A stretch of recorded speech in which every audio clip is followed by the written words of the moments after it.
Mic test, mic test. We're just about getting done with the Swiss rounds for late night number 78. Gonna wait for round 14 to finish so you can get into the top 8 stream for sure.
Again, another amazing turnout for the online event to join the late night series for sure. Over 270 players registered to the late night number 78.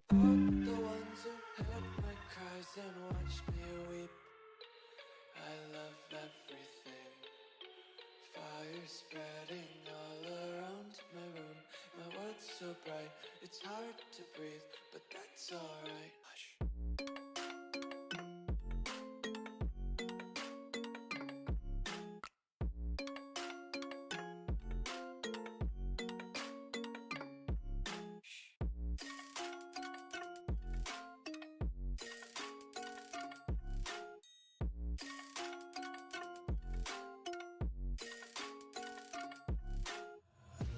Take my eyes open to force reality.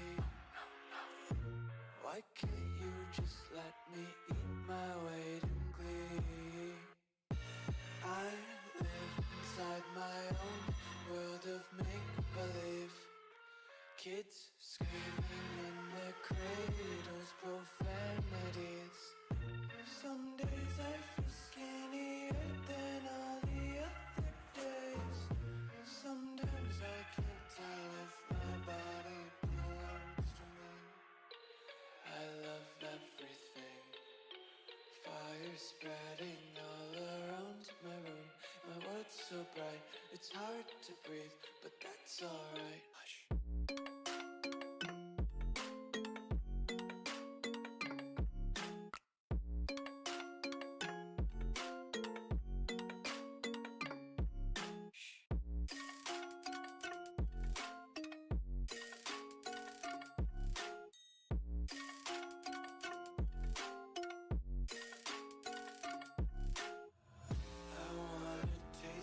Content, hold your breath and feel the tension. Devils hide behind redemption. Honesty is a one-way gate to hell. I wanna taste consumption, be faster to waste oxygen.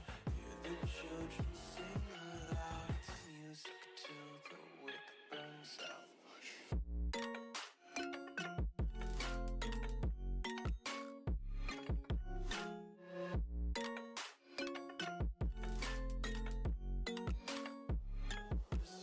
Be carefree lately, yeah. Just picking up daisies. Got one too many quarters in my pockets. Count 'em like the 4-leaf clovers in my locket. Untied laces, yeah. Just tripping on daydreams. Got dirty little lullabies playing on repeat. Might as well just ride around the nursery and a messy mind. Think I need to help you. I'm gonna try. Cute as hell, baby. Hotter than flames. Wanna burn together in a million ways. Now let me take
Pairings for top cut should be up shortly. Just dealing with a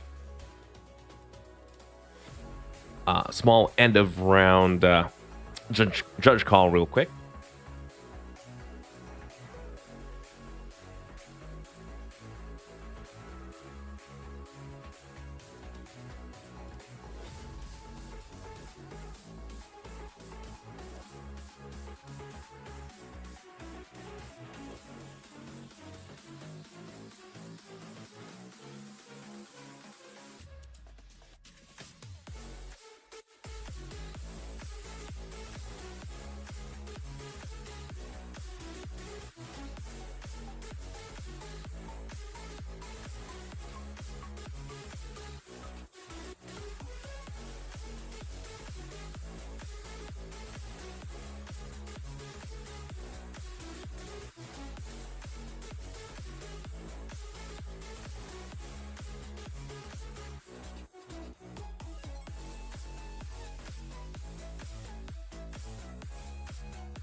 Without you, I remember myself, my name.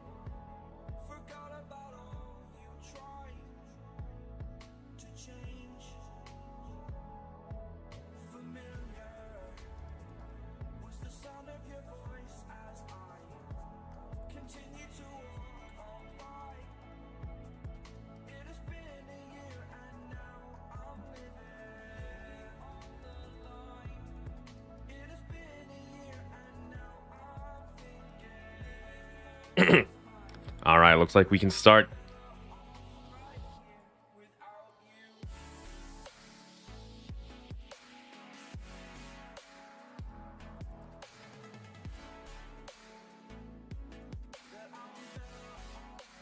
How's it going, Shuffle Squad YouTube channel? My name is PrimeTimeWizardTv, and welcome to the top cut of late night number 78. We do have a game already up and running. Just wanted to say hi before we jump into the game real quick. All right. I admit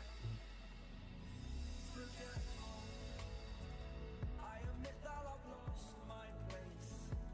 My memory's gone erased. Cool. So we have in top 8 Day Camp against Adam K.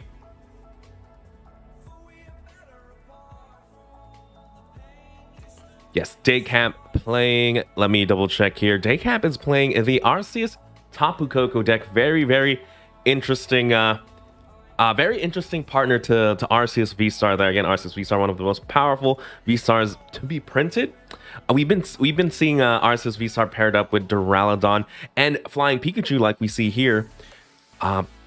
Just because it has to go into a more defensive build, but Daycamp here opting for a still with the defensive build. We see the Flying Pikachu, but has access to Tapu Koko VMAX, very powerful attacker that reads, if you have more prizes than your opponent, you're paralyzing, which is 100% an absolutely powerful attack against something like Lugia that we've seen struggles with Switch, and not to mention is a lightning Pokemon. And they are up against they are up against Adam K playing the Reggie deck. Again, we're all familiar with the Reggie deck.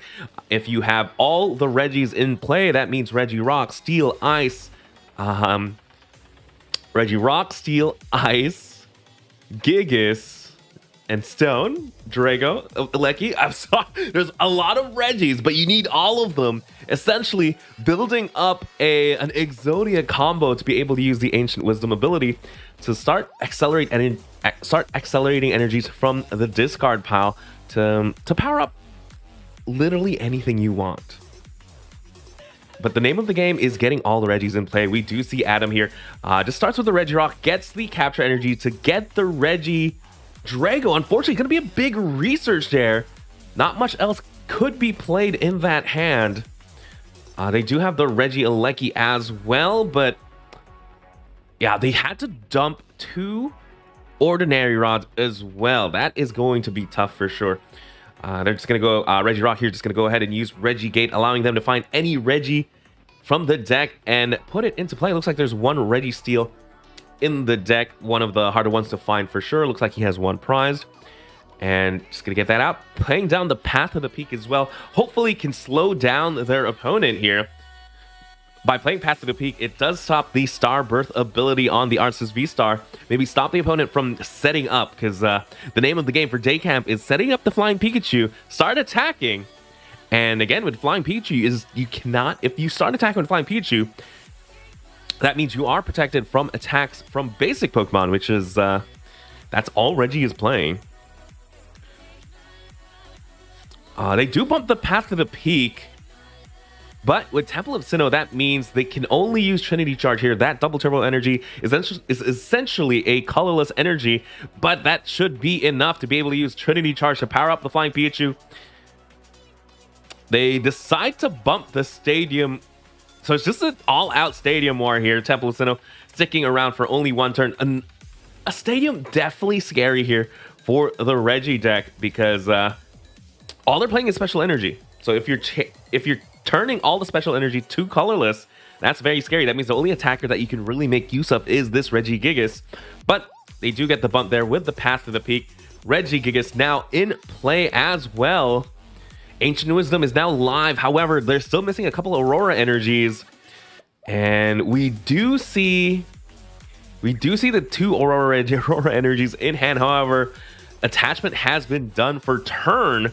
That means there's no way to get those Aurora energies to the discard pile or into play, unfortunately. Unless there's something I'm missing here. They can play this Scoop Up Net, possibly go into something like the Regi Drago to be able to draw. No, just going to go into the Regigigas there.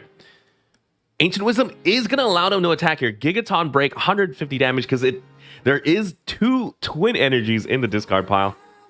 So Gigaton Break here doing 180 damage with the Choice Belt. Not bad damage, but not a knockout. If they had access to the attachment there, they could have attached the Aurora energy, discarding another Aurora energy to be able to take this knockout, because Regirock is a Regirock fighting type. Super effective hit into an Arceus V. Would have taken 2 prizes for sure. But let's see how Day Camp responds here.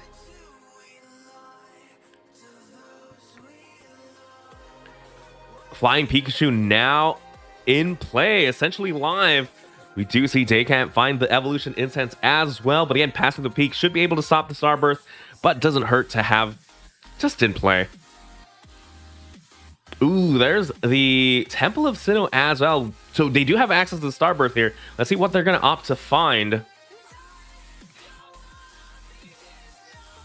Day Camp here plays 2 Temple of Sinnoh, 4 Path of the Peak. So this should be the last Temple of Sinnoh to have to worry about. Big Parasol coming into play on that Flying Pikachu. Very, very important card. Flying Parasol prevents effects of attacks done to Flying Pikachu. The only way to essentially stop the Flying Pikachu attack is with the Regice's attack. But now with the Flying Parasol, that Pikachu is essentially the lone win condition. It can essentially win this game by itself. Let's see how Adam responds to this. Looking at their deck, they do have a Boss's Orders and a Serena, right? If they could attack into the Flying Pikachu right now, just take a knockout before it can attack, should put them in a great position. They also have access to an escape rope, so they can do a 1-2 combo if they choose to. We're looking at the prizes. Looks like Boss's Orders is in the prizes, so they only have access to Serena in the deck. But yeah, they do have access to escape rope as well. So if the Flying Pikachu starts attacking, they can attempt to escape rope into Serena to get the effect of the Max Balloon out, to reset the Max Balloon and try and knock it out with Regieleki since it is weak to lightning. Choice Belt in hand, debating on the attachment there. And just going to be a twin energy attached to the Regieleki. Again, Choice Belt's going to be pretty important. Looks like they're going to opt to pick up the Regigigas just to use Ancient Wisdom one more time. Maybe just ready a Regigigas up. They do know they have a boss's orders in the deck, right? Sorry, they have a boss's orders in prizes. Maybe this is just their way of prepping just in case, again, off the Marnie, and they don't find a replacement Regieleki, which they do, so they should be a-okay. Even if this Regieleki does go down, they should still have access to Ancient Wisdom. But on the off chance after the Marnie you don't get the Regi, it's nice to just have, you know, your Regigigas pretty much ready. And well, lacking one energy attachment there. Gonna take 2 prizes here, taking knockout on the Arceus V-Star. Doesn't get the boss's orders, but does get a couple of get two prizes there. We're gonna see double air balloons. Double big parasols now in play. No effective attacks are gonna be happening here.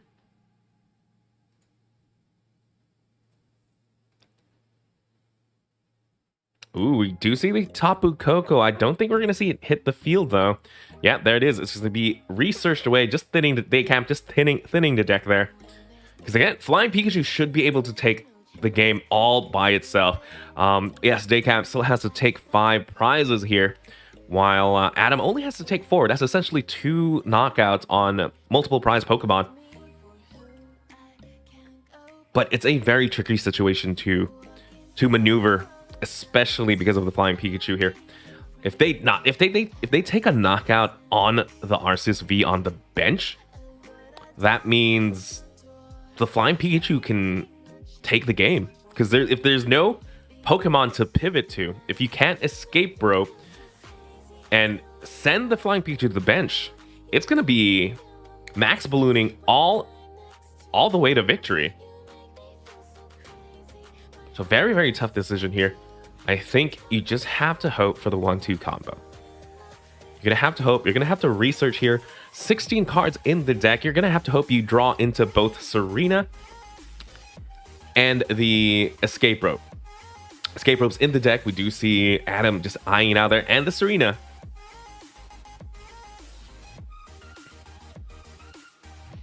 Looks like they're going to opt to, like, do you thin the deck? That's the awkward situation here, right?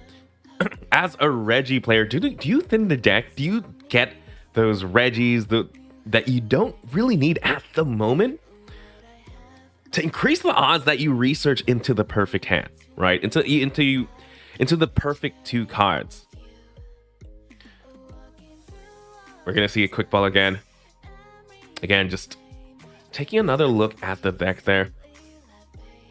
Maybe if you can grab like a Regice, that should be fairly safe. Looks like they're just going to go ahead and scoop up net the Regieleki, replacing the one Regi with another there. And it's going for a big research here. Research does not net them the cards they need, though. 9 cards left in the deck as well. We're going to see the Regieleki just getting powered up here. There's a gift energy in hand. There's a debate where you attach a gift energy to the Regi, to a Regi you expect to get knocked out, just to help out with the draw. No, it's gonna go on to the Regigigas there.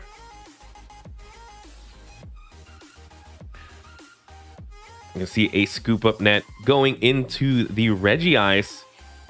Again, Regidrago probably much more valuable than the Regice, just because you do have the Dragon's Horde ability to be able to draw. And especially when you have a Regice in hand as well. We're going to see the boss's orders, though, coming from Daycamp. Targeting down the Regigigas. 160 damage. Takes it out of the field. But, again, Adam pretty much realizing that, you know what, I think that's the most ideal target. Puts the gift energy on the Regigigas just because it helps out. And just like we see here, the boss's orders nets them a couple of extra cards. They do get the escape rope there, but not at the most opportune moment.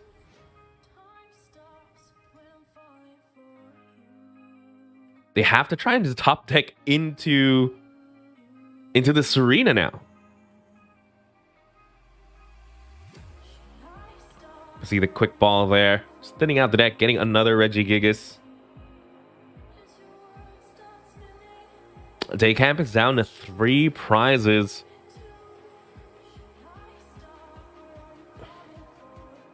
And we're going to see the Ancient Wisdom here. Getting a Twin Energy, Gift Energy, and a Capture Energy on to the Regigigas. Attaching the second Gift Energy as well to that Regigigas. And if we see the Marnie here, that does put the Escape Rope to the bottom of the deck. That is just what's going to happen. I think it's a lot harder to find the Serena, so I like this play. 5 cards left in the deck, so they can use the Pokestop to try and dig for the Escape Rope. But again, if you do that, you're going down to, you have to play around your deck out as well. But we do know there is an Ordinary Rod still in the deck, but it's going to be Marnied out of the hand there. Serena just going back in the deck. Again, it's getting those 2 combo pieces at the same time. That's going to be tough. Now we have the Escape Rope, but no Serena. We're going to get the Max Balloon. We're going to get hit by Max Balloon here. And this is it. This is the do or die scenario where they have to get it right here, right now. If they don't, Daycap should be able to take game 1 here. I think at this point, you just play the Escape Rope.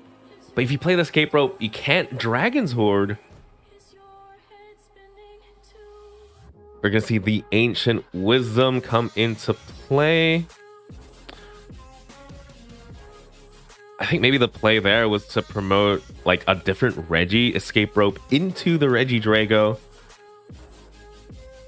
Yeah, if you don't play the Serena here,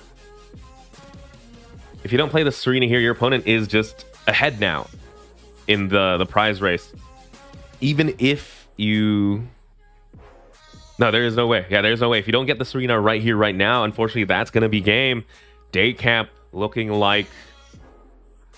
good into their first game in top 8 here of the late night number 78. I'm sure they're feeling good again. Late night number 78 has over 270 participants. It is the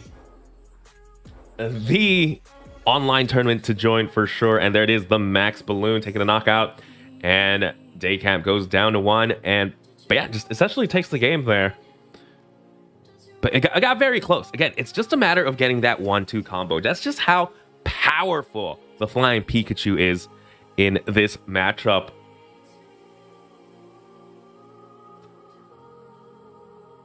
But again, it got very close. It came down to just getting the right 2 cards, right? And Adam was able to really thin out his deck to facilitate that specific scenario. Let's see if Adam can get a little bit luckier this time. Maybe slow down the Arceus just enough to be able to steal a win here. All right, here we go. We have game 2 for top 8 of the late night. It's for late night number 78. Again, it's Adam K against Daycamp. Adam K playing the Reggies against Daycamp's Arceus, Tapu Koko, and Flying Pikachu. Fortunately, I don't think we're going to see Tapu Koko really shine in this matchup, but we never know. All right, Daycamp does get 2 mulligans, giving 2 extra cards there to Adam. Very, very important. Looking at the hand, Reggie's definitely going to need it. I think that is one of the downsides of Reggie in the past, right? It's setting up. Setting up is always tough when you're not allowed to play those support Pokemon like Luminion, Crobat to help facilitate that, especially when you're trying to build a board of very specific Pokemon. You see the attachment there of the Aurora, discarding the gift, and it's just going to be a pass. The mulligans definitely helping Adam out there, able to net him a supporter. We're going to see the trekking shoes now come out of Daycamp. They do get the quick ball. Next question is, do they have the energy? as an Arceus V-Star player, there's not much more you need besides an Arceus and an energy attachment for turn. But if that energy attachment's gonna be the double turbo energy that does give you access to Trinity Charge, that's a pretty good turn one here for Daycamp. Because again, we've seen it in the last game. Flying Pikachu can essentially carry this matchup on its own. Now it's back to Daycamp. No, sorry, now it's back to Adam here. Adam definitely definitely in the back foot here, right? He had the Flying Pikachu's ready to go next turn. He doesn't have that many Reggies in play just yet. He does have a quick ball, so there's going to be 4 of them. Something I'm sure he would love to see would be maybe an escape rope this next turn, right? If he can set up all the Reggies, if he can get 2 Aurora Energy, set up the Reggies, set up Reggie Alecki specifically, escape rope into the Flying Pikachu, take it out before it evolves. That's the window of opportunity he needs here. So a lot is riding on the back of this professor's research. We do see the quick ball there to the Regidrago. We're going to go ahead and pick up the Registeel, put the Regidrago into the active, gives us access to the Dragon's Horde ability, able to draw us up to 4. Let's see what we get. Gift Energy.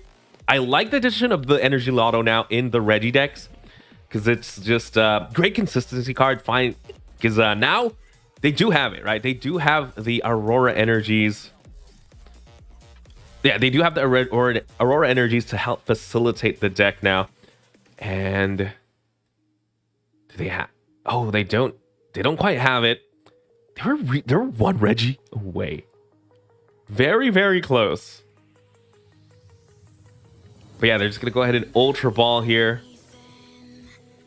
for the Regirock. Oh, it's gonna a second Regidrago, because if the active one does go down, might be tough. That's always a sticky situation, right? When you're thinking about like how your next Reggie might get knocked out, so you're gonna play down the replacement one, especially since Regidrago. Regidrago is a very important one, because you want to have access to Dragon's Horde, especially when your hand's not looking that great. But your opponent can always boss around the extra Reggie, putting you in a very difficult position. But they have the escape rope. Again, the escape rope, the one of escape rope is now in the hand. That's very, very, very important here. If they had if they had the 2 Reggies, if they had the full Reggie board here, they would have had the knockout on the Flying Pikachu. But now we should see it come out. We're going to see the Ultra Ball come into play now for Daycamp, able to find any Pokemon. If he had to guess, there's only one he needs. It's going to be the Flying Pikachu VMAX. He also has access now to Starbirth as well. Should be seeing it here, if I had to guess, Starbirth, just to get the big Parasol. And maybe a Research, just to refresh the hand there. Hand is looking a little bit low. No Path to the Peak to stop this V-Star ability here.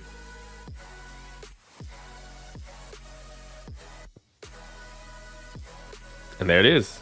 Oh, it's going to be a Marnie instead. Maybe looking to disrupt the hand. Big 4 cards here. Now we have the Serena. Again, same position as we were earlier. But looks like Daycamp opts to just attack with the Arceus here. Instead of a Flying Pichu, this gives Adam the window of opportunity. If he can set up all the Reggies, get that, and get the escape rope into play, could get the knockout here potentially with the Regigigas. Off of Marnie though, 5 cards, not that much, especially when you know the escape rope's in the bottom of the deck. Unfortunately, Marnie doesn't let you shuffle the deck. Did we just see 3 Reggies go down from a Pokestop? Not something you like to see, but we do have access to the Ordinary Rod. Looks like it's just going to be a pass here from Adam. Back here to Daycamp. Let's see how they responded. Are they just going to keep attacking with the Arceus V-Star? Or are they just going to finally retreat to the Flying Pikachu? I think if I was in Daycamp's shoes, now might be the good time just to force Adam to those extra cards. like force him to get those extra cards, right? If you continue attacking with the Arceus V-Star in the active, that means all Adam needs is one escape rope, and I can take a knockout on the Flying Pikachu. If I'm attacking with the Flying Pikachu already in the active, though, it forces you to have both the Serena or Boss's Orders and the escape rope. But Adam here is still struggling to get even all the Reggies on board. We haven't seen all the Reggies in play yet for this match. We did see a couple hit the discard pile. We do see the quick ball here, grabbing the Regidrago. And with the capture energy, should net them one more here. Gonna attach it to the Regigigas. Grabbing the Aleki. Looks like they're still lacking Regice. There's no longer any Regice in the deck. Did we discard all of them? Gonna go with a quick ball here, but quick ball, again, no Regice. Opting to just grab another Regigigas.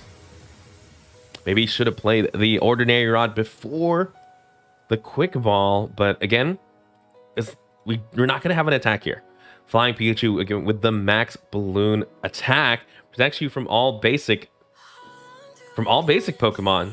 So there's no rush to get this Regice into play at the moment. Okay, we do have the Serena in hand, though. We do have the Serena in hand.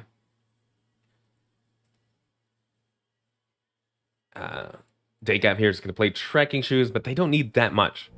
You go for the Boss's Orders. Going for a more targeted knockout on the Regidrago. I like that one. I like that play. Take out the draw option for Adam, and Adam has to go back into the Registeel. Double scoop up net, Serena, Regigigas, Ordinary Rod, Choice Belt. A lot of great cards, but might be a little too late now. There's a lot of Reggies in the discard pile. We do have Ordinary Rods to help recycle those Reggies. Again, it's a little bit tough here. There is still time. There is still time, right? Daycam is down to 3 prizes. If you can take knockouts back to back, you can win the game.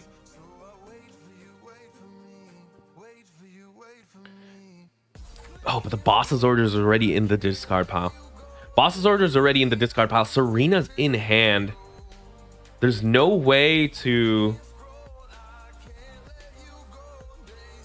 There's no way to power a Reggie. You can't research this hand because then you lose the Serena.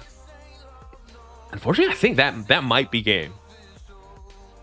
They don't have a Reggie powered up yet, so that means even if you top deck into the escape rope in this hand, you still can't win the game. We're gonna see the Boss's Orders here go for the Regirock, and that's gonna be the concession there. Good games though from both players. And Daycamp is gonna go ahead and move on over to top 4. Let's go ahead and hang out in the caster booth real quick.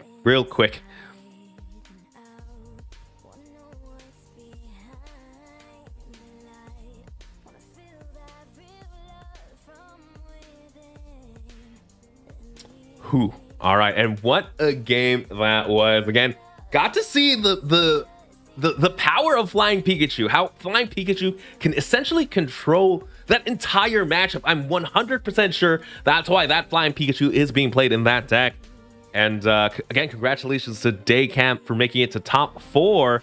But again, top Adam K, congratulations as well, making it to top 8 of the late night. Again, there's over 270 participants in this on late night number 78.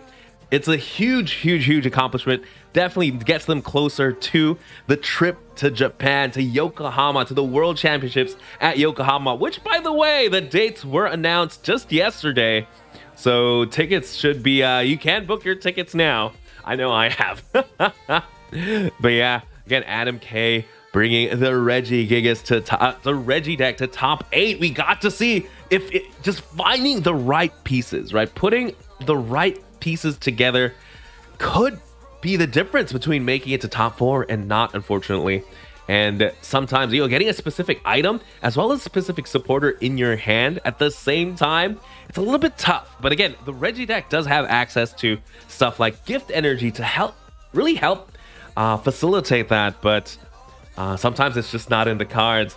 And Daycam just playing it absolutely masterfully, knowing exactly what his win condition was, in just playing down the Flying Pikachu, putting a big parasol on it.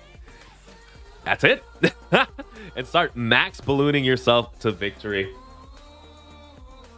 All right. Let's go ahead and see if we can get another match up. You see Daycam on the Discord, so we can go over and watch Daycam once the next round starts.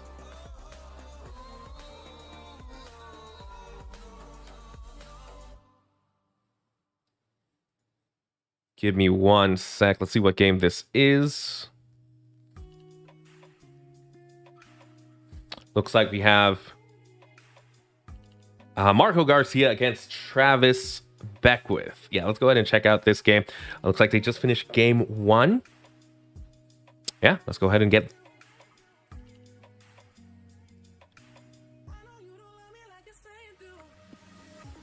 All right. So we are joining this game. It is the Gudra V-Star against Lugia V-Star. Two absolutely powerful V-Star Pokemon. We have Marco Garcia here playing the Gudra against Travis Beckwith playing the Lugia V-Star deck. And Marco Garcia did win game 1. And just looking at the board state at the moment, they're definitely ahead of this game 2 as well. Right, they have 2 Gudras in play. The Moisture Star ability now coming into play as well, healing all the damage off the bench Gudra V-Star.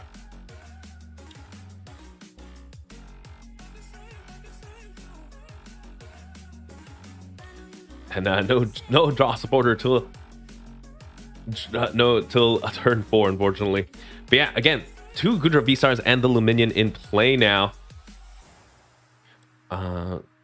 Travis Beckwith does have access to the amazing rare Eviltal to take a knockout, to take 2 prizes here. But again, the Gudra is checkmate. Yeah, unfortunately, it is going to be checkmate. 2 Gudra V-Star. With 1 prize left, there's no way for Travis here to get all 4 prizes in the last turn. Unfortunately, that means Marco Garcia is going to be able to move on to top 4. Unfortunately, we caught the tail end of this game, so we couldn't quite see what happened in majority of the game. Looks like they're both players are here talking that game 1 was a lot more eventful for sure.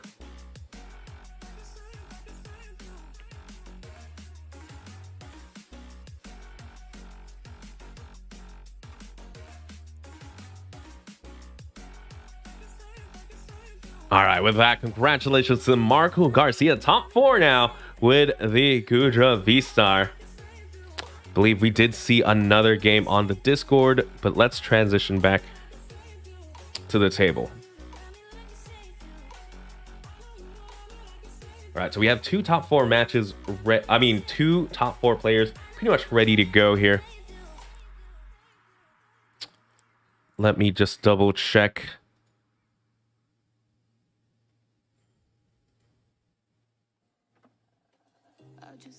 Oh, Daycamp's top 4 match is up and running. Let's go ahead and watch Daycamp here.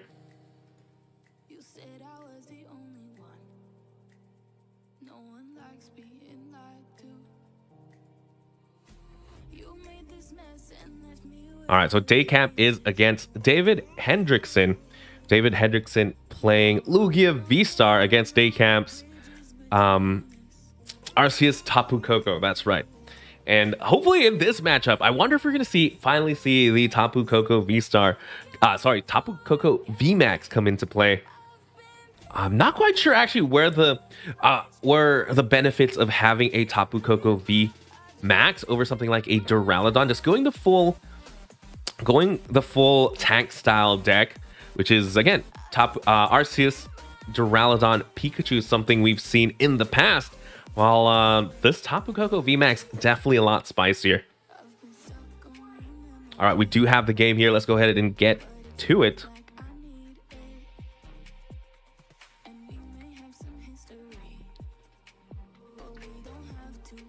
Right, looks like it's going to be David Hendrickson going to start us off. And I'm able to get the Tapu Koko V into play. Something nice is both Lightning Pokemon, I believe, have free retreat. So there is no bad start for this. Unlike something like the Arceus Duraludon, for example. Duraludon can get stuck in the active. Here, you essentially always have a pivot. You see, just gonna go take a look at David Hendrickson's Lugia list here. Looks like a pretty standard list. Playing one Irida, one Choice Belt. Yeah, pretty much the standard Lugia V-Star list. I think we're so late into this current format. I'm sure we've had multiple regional championships in this format that the Lugia lists now, I believe, have been perfected, right? Going with the double Luminion, having that specific search in like something like Irida. Sometimes we see Skyla. And just most of the changes are in the counts of Lugia. So David Hendrickson opting for a 3-3 Lugia line. Them going first definitely helps out here. Again, Lugia is in no danger at all from Arceus or Tapu Koko or Flying Pikachu for that matter. All those Pokemon do need to evolve before they can get to attack.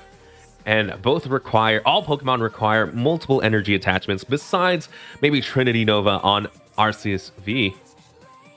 So big advantage here going first. Gets the double Archeops off to the discard pile with the Ultra Ball. You just know that Lugia V-Star is having a good time when they see two Archeopses already in the discard pile and still have access to the Ultra Ball, opting to find the Primate Wisdom Oranguru, maybe signifying that they already have the Lugia V-Star or some way to get the Lugia V-Star already in hand there. So very, very commanding start here by from David.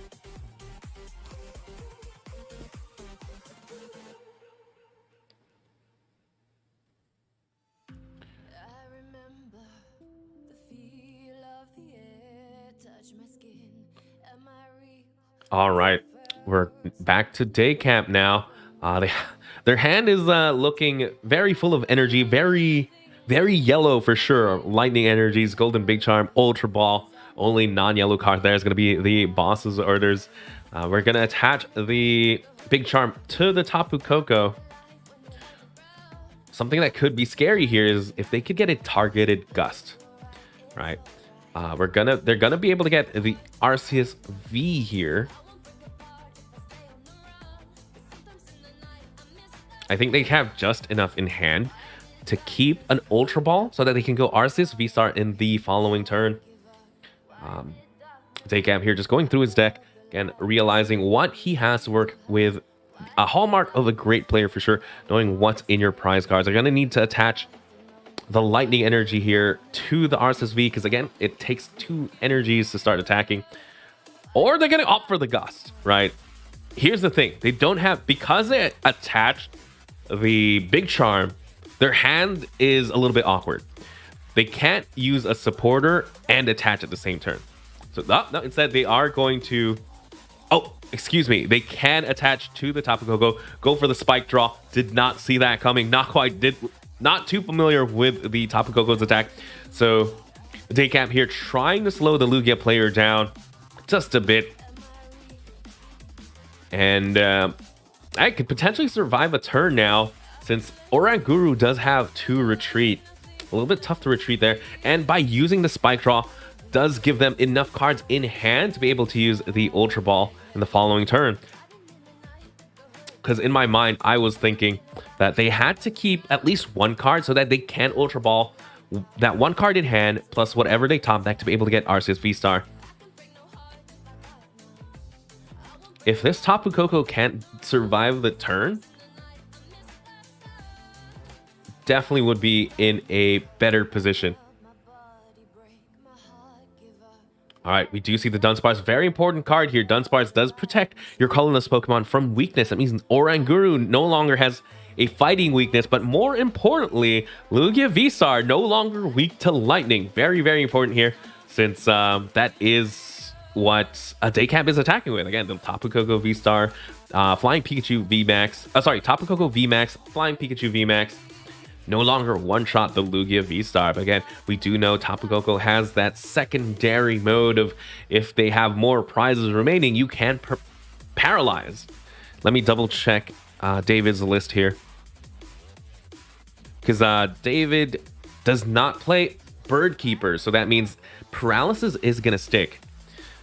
We've seen it in the Knoxville Regional Championship recently, where some players are opting to play Dreepy in their Mew VMAX deck, which was very, very interesting, just to try and deck out a Lugia deck, right?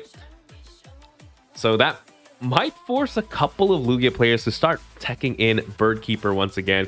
We're going to see the double turbo energy get attached there to Oranguru to pay for the retreat cost. Do they have enough? They need another double turbo, an energy, and then an energy attachment to attack with this Lugia. It's still not enough because of the... Okay, what an amazing play here. Something I didn't see coming. But because of the Big Charm, the Tapu Koko survives with 10 HP, right? Tapu Koko V does have 200 HP with the Big Charm. Big puts it up to 200. By bossing up the Oranguru earlier, it forces the double turbo attachment to the Lugia. By forcing that, you're not only are you forcing them to spend the double turbo energies, you're also reducing the damage output Lugia can do. They would have needed to have the powerful energy in hand if they wanted to take this knockout. So great play here by Daycap. We're gonna see the Ultra Ball come into play now, grabbing the Arceus V-Star, and now with the Arceus V-Star means they have access to absolutely anything they want. Not quite sure what they need here, though. Besides a supporter for turn. There we go. We do see the Arceus V-Star. You have the double turbo energy. We definitely need to use the Starbirth. There it is. There's the Starbirth. If I had to guess, let's see. Maybe a second Tapu Koko Professor's Research would be my guess. Temple of Sinnoh, actually. Great card to grab. Force your opponent to spend one more energy to attack with that Lugia. It will shut off the double turbo energy. There is some debate to save the Temple of Sinnoh for later in the game, but by playing this Temple of Sinnoh, it does protect your Arceus V. Your Arceus V-Star, I think. Makes it a little bit too hard to knock out for sure. All right, we're going to see Trekking Shoes coming into play, just discarding that lightning energy. Do have the Ultra Ball here. Ultra Ball discarding the Arceus V-Star and the double turbo energy. Grabbing a second Tapu Koko V. And yeah, we're just going to see a spike draw here. Do 20 damage to the Lugia because the Dunsparce is in play. I think Daycap was able to maneuver himself to a much more favorable position for sure. Yes, Lugia V-Star will be able to get rid of the Temple of Sinnoh here because of, it's not Lugia V-Star. Just when they were designing this card, they were thinking, what counters this? There's specifically just a stadium that shuts off special energy. Maybe that's what countered is. So, you know what? Let's give it an attack that gets rid of stadiums as well. We're going to see the Evolution Incense. Probably just thinning the deck at this point. Maybe grab one more Lugia or Arceus V-Star. Sorry, Lugia V-Star. Thinning the deck here. Let's see if they could grab something like a Raikou. Oh, it's going to go for the Luminion here. I like this play. They're going to go play the Luminion, find themselves a boss's orders, and just get rid of the Tapu Koko V on the bench. Absolutely commanding play. So they're going to go ahead and gust up the Tapu Koko V. Take that knockout. And essentially leave your opponent with a Tapu Koko V that's damaged. What would be absolutely commanding here is if David can draw into their Lost Vacuum. They're only playing one, but if they can Lost Vacuum off the big charm on the bench Tapu Koko V, as well as take a knockout on the active, that's a 4 prize turn. And both your opponent's main attackers, so David here in a very commanding position. This is what Lugia V-Star does best. Just take knockouts.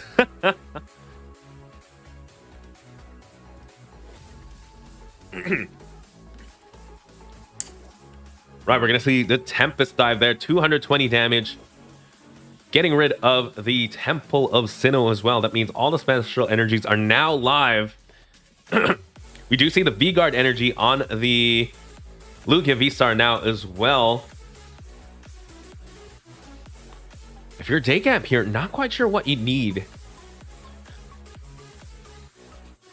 Path to the Peak, debating on keeping the card, but at this point, the notable abilities have been used. We're gonna see the attachment for turn.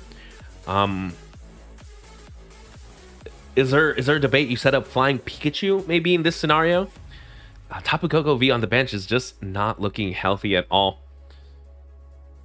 Yeah, we do. There's the Flying Pikachu. Do you have access to setting it up? I think here Daycamp's eyeing to take a different knockout, right? I think he's looking to gust maybe the Luminium to just go up in prizes, or potentially just gust up the Dunsparce, get rid of the lightning weakness. He has options here. The boss's order is very important. He can opt to take a knockout on the Archeops as well. Just get rid of energy acceleration. No, it's going to be the Dunsparce there, 180 damage. But no more lightning energy in deck. That's something I was counting as well, is that there was a couple of lightning energies in hand. We had to discard a couple off the trekking shoes, and there was one prize. Things are not looking good here for Daycamp for sure. I don't think there's a way for them to power up an attacker if this Lugia V-Star goes down.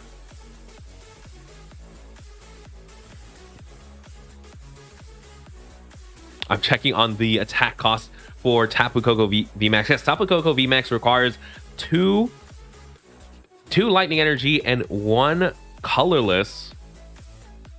So there's no way to power that up unless you have something like a Raihan, which Daycamp does not play, unfortunately. Flying Pikachu VMAX has a much more lenient attack cost in lightning and double colorless, so you could use something like a double turbo and the lightning energy to facilitate that energy that energy cost. However, Flying Pikachu at the moment has no energy, so both Tapu Koko V and Flying Pikachu are going to require 2 energy attachments, which it's just not possible here if the Arceus V-Star goes down. That's the very, very unfortunate there that there was no energies in the deck.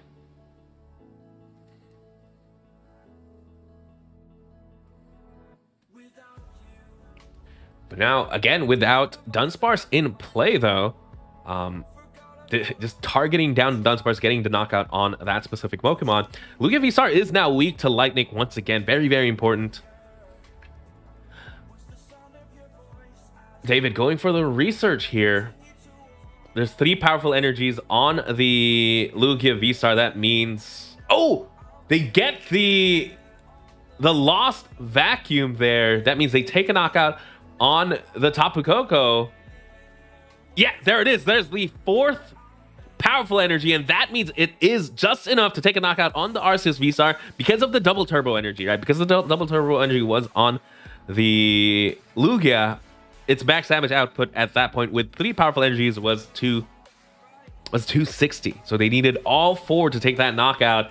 I was wondering if it was in the prizes or in the deck, but great 4 prize turn. Again, Lugia V-Star doing Lugia V-Star things. It's putting so much pressure very, very early. Let's see now that Daycamp can go first. If they can slow it down a bit, they can slow down the game. Again, they'll be able to get the first attachment, hopefully, to an Arceus V. There it is. Again, not much else you want in an opening hand for sure. Arceus V, energy attachment. You have a quick ball to get your main attacker into play as well.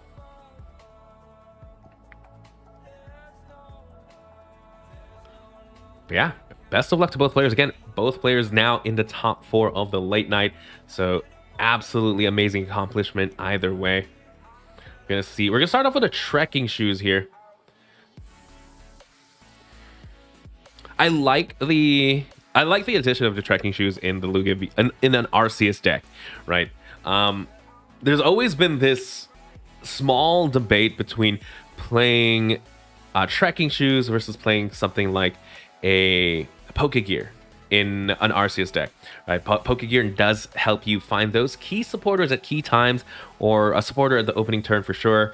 But I personally, I'm with Daycamp here, right? When you play trekking shoes in your deck, you're essentially playing a 50. If you're playing 4 trekking shoes, for example, you're essentially playing a 56 card deck.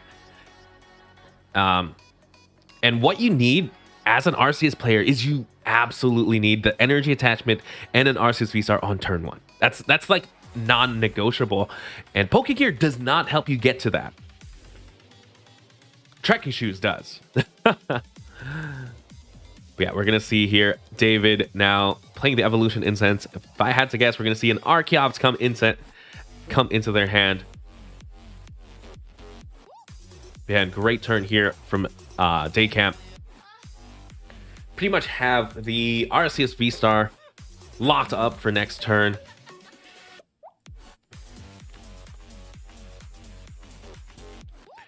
Yep, there it is. The Archeops come into hand. Ultra Ball once again. Was that double Archeops? Love to see it as David. And we do see the Lugia come into play as well. But things are a little bit different now because Daycamp got to go first. By going first, that means Arceus V-Star will be able to evolve. They'll be able to get the DTE and one more card off the Starbirth. If I had to guess, I know exactly what that card is. To really beat the Lugia deck, you have to slow it down. Again, there's 2 Archeops in the discard pile, and there are multiple ways to try and slow it down, right? You can try and stop them from playing items. That's why Vikavolt is seeing some play. But one of the other main ways to slowing down the Lugia deck is stopping them from playing their abilities. And with Arceus V-Star, you essentially get a targeted search here. You get to do Starbirth. Starbirth, typically the one hard thing to find is the double turbo energy. The other thing that's pretty hard to find is the specific stadium you need. And boy, this 1-2 combo is a 1-2 combo that has haunted my dreams since release, and that's Marnie and Path to the Peak. Marnie essentially brings down your hand size to 4, and Path to the Peak stops you from playing the very, very crucial abilities. I remember as a Mew VMAX player, this is a 1-2 combo sometimes you don't just walk away from. We do see the Tapu Koko VMAX in play now as well. I'm going to opt for another quick ball here, getting the flying Pikachu as well. So great turn here for Daycamp. The only thing missing is they don't have a follow-up supporter for the next turn, but at the same time, they don't really need it. They're going to go ahead and Trini Nova here, take the knockout on the Oranguru, getting 3 energies onto the Tapu Koko VMAX, pretty much ready to go. A lot of pressure here on the Marnie from the on David's side of the field. If David needs specifically Arceus V-Star and a Pumpkaboo, if they can do that, there's a big chance that they can still take this game here. A lot of pressure on those 5 cards. There it is. Quick ball. Lugia V-Star is a Pumpkaboo prize. They even had the research in hand. Whew. Sometimes the Marnie just does not stick there. So Pumpkin Bit's going to get rid of the Path to the Peak. Lugia V-Star now free to use the Summoning Star V-Star ability to get both Archeopses into play. And this Arceus V-Star is not looking like it's going to stick. But at least the Tapu Koko VMAX is ready to go, right? Tapu Koko VMAX should be able to get the return KO no matter what. Even if Dunsparce comes into play, you are still technically taking the return KO. Just not right away. You see the professor's research here. So absolutely great hand off the Marnie. Let's see if they opt to find the Dunsparce. Because again, Dunsparce does protect the Lugia V-Star from the lightning weakness.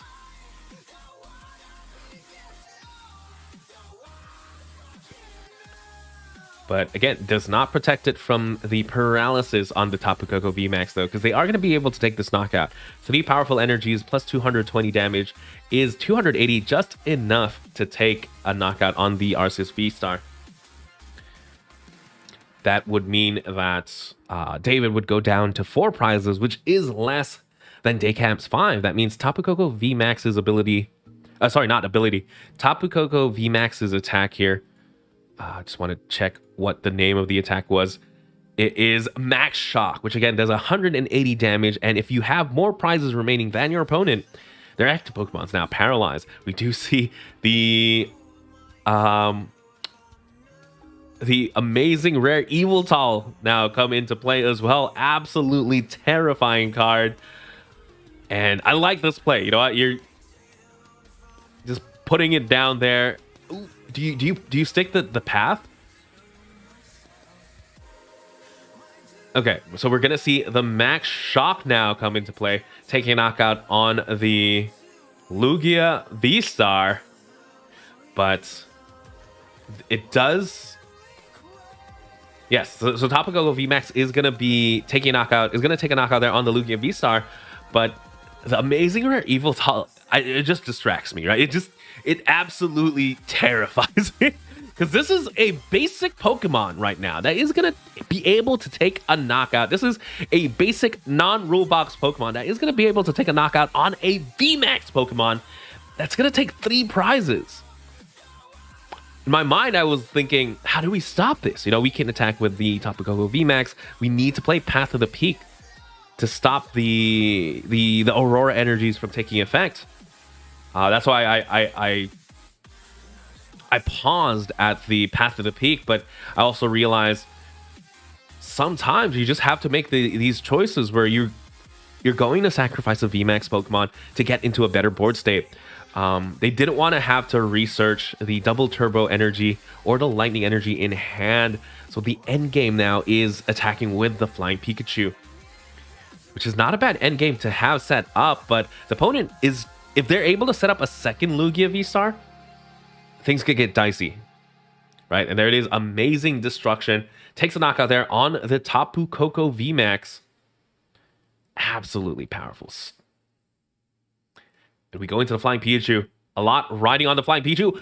Absolutely amazing top deck here with the Ultra Ball. Ultra Ball gonna find them the Flying Pikachu VMAX. Exactly what they needed here. And we're just gonna go ahead and research maybe Temple of Sinnoh at this point. Yes, we do have the Temple of Sinnoh. Ooh, if we had the Parasol earlier on the Tapu Koko VMAX, that would have been huge as well. We're going to go ahead and quick ball away the Parasol, because at this point, the Eviltal has already attacked. Going through the deck, there's not much else to be that they can use, right? They can't even afford to bench anything, because then it's just a liability. And there it is. Max Balloon there, 160 damage. Well, 140 because of double turbo, and then times 2 because Eviltal is weak to lightning. And now it's gonna be Lugia V-Star, Lugia V-Star, Lugia V. Excuse me. David here has to evolve into the Lugia V-Star to hit the Flying Pikachu. But if they can do that, which they will, well, they will, right? There is the Ultra Ball there. I think it puts them in a great spot. Even if the Lugia V-Star goes down, you're still putting meaningful damage on the Flying Pikachu. At minimum, you're doing 220. And then you're... at minimum, you're doing 220. That's very meaningful damage on the Lugia. Oh, sorry, on the Flying Pikachu. And something of note, you know, yes, Archeops didn't evolve from anything, but it's not a basic Pokemon. It's still a stage 2, despite not having anything underneath it. So that means Archeops can finish off the game. Lugia V-Star doing 240 damage at the moment. Archeops does a base of 120. So as long as they have enough in the tank.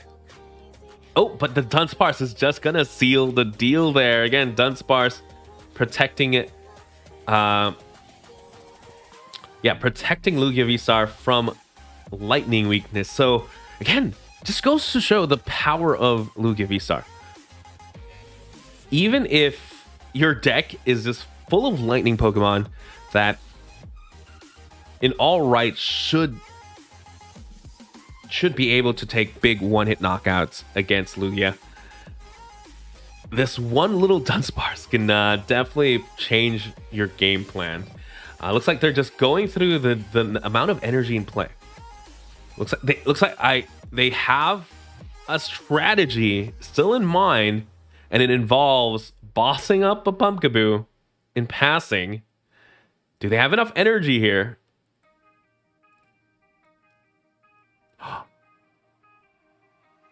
Wait,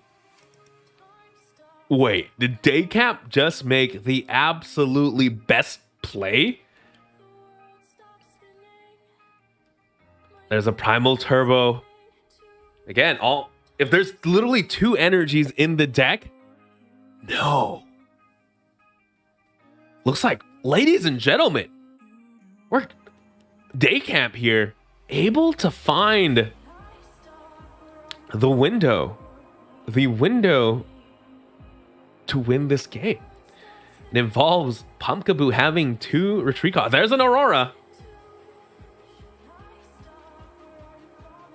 I'm trying to think, is there anything in Lugia? Like, if you don't have it then, I'm not sure what you're waiting for. And there it is. Daycap stealing a win here. And we're going to a game 3. I was counting it out already. I was already making my spiel about how powerful Lugia V-Star is, but you know, that's why you never give up on a match, especially when you're in top 4 and you know this is it. This is game 2. You've lost 1 game.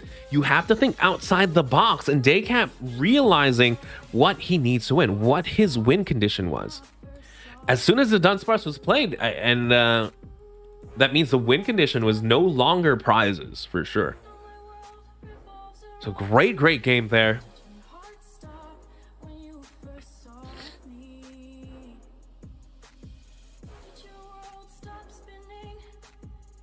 All right, let's see. All right, now we're going to go into a game 3. But this time, David gets to go first, right? That means he evolves first. He could get the big attack first. Things could get scary very quick, especially after 2 mulligans. We've seen David the past 2 games just go Ultra Ball, double Archeops. I wouldn't be surprised if that happens one more time here, especially with those mulligans. We're gonna see the evolution incense here. Whew. Again, great play there by Daycap earlier. In my mind, I was thinking, oh, they just have to attack with the Lugia V-Star, and then they can attack with the Archeops. Wasn't keeping count of the amount of energy that was already played. Because they did have to attack with a Lugia V-Star, the Amazing Rare Eviltal, and then Lugia V-Star once again. That is a very hefty... those are hefty energy cost attacks. And that's why Lugia V-Star sometimes opts for the late game Radiant Charizard to close things out, right? A 1 energy attacker that does 250 damage, but because it's flying Pikachu, that's not an option for you. And there it is. Double Ultra Ball, double Archeops Ultra Ball, all 3 games. Daycamp sees it as well. But again, that's not that tough of an ask, right? When your entire deck is built built around getting that specific combo in play. You're playing 4 Evolution Insets, 4 Ultra Balls, 4 copies of the Archeops itself. And David, in fact, they went Ultra Ball, grabbed a Pumpkaboo. Right? That means Path. The Path is not even going to stick. The very scary position to be in. Not quite sure what you do here. They're going to go for the Escape Rope. Going to drop the... I like the Escape Rope. Puts the Arceus V on the bench. And yeah, you definitely need the Arceus V, but at the same time, hand is not looking too great, right? They are gonna play down the passive peak, forcing the Pumpkaboo to come down. All right, now let's see if they have the Arceus V-Star as well here. Yes, they do. Again, absolutely busted hand. You're gonna see the Summoning Star. If they can get the Gust on the Arceus V as well, that might be all she wrote here. Because again, we know for a fact that Daycamp does not play something like a Raihan, so there's no way to get a return KO.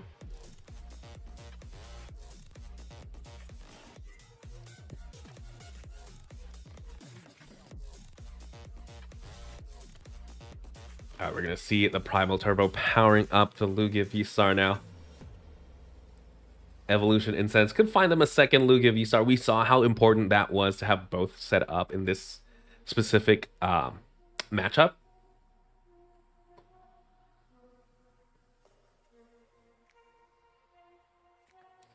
Yeah, again, makes me think that maybe to really beat those Lugia decks, you have to think of, you really do have to think outside the box.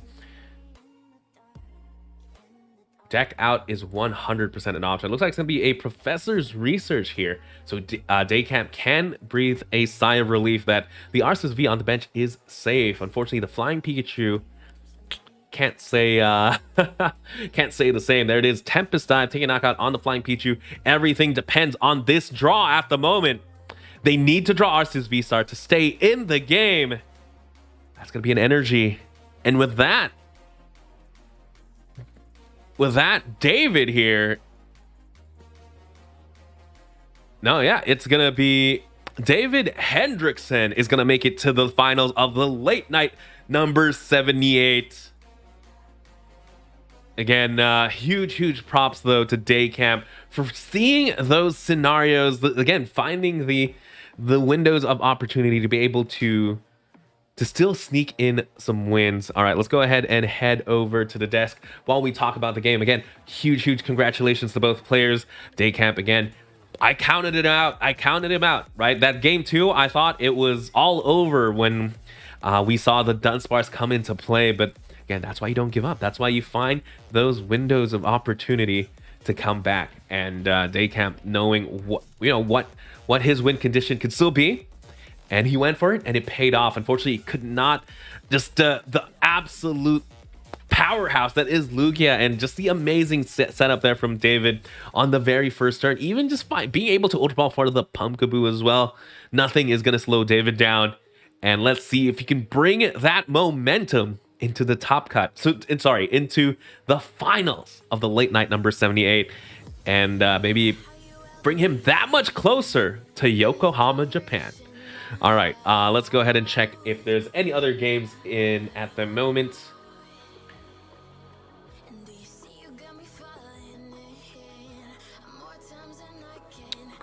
Cool.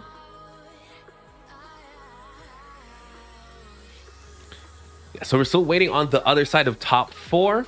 It's Tate Whitesell against Marco Garcia.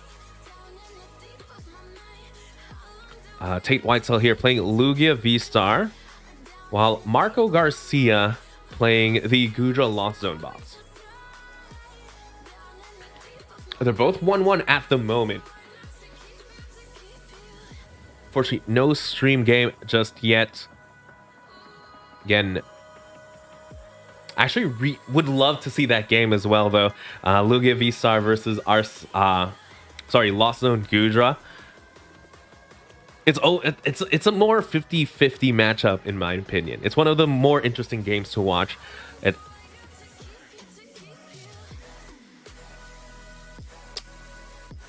Cool. All right, chat. We're gonna be right back while we wait for a stream game, but don't go anywhere. Hopefully, we see the finals of the late night number 78. We'll be right back.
I wanna know your dark side. I wanna know your secrets. I wanna be your lifeline. So I wait for you, wait for me. Wait for you, wait for me. Tell me you're more than just a highlight. Pretty pictures on the outside. I hate to stare at you through these lights. So I wait for you, wait for me. Wait for you, wait for me. Click and scroll, I can't let you go. They say I'm addicted to you. Click and scroll, I can't let you go. They say I'm addicted to you.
I just can't let you go. Lord knows that I've tried to. You said I was the only one. No one likes being lied to. You made this mess and left me with the pieces. Now I wanna burn all the bridges between us. I can't focus, I can't forget. I've been thinking too much lately. I just need to clear my head. I just need to clear my head.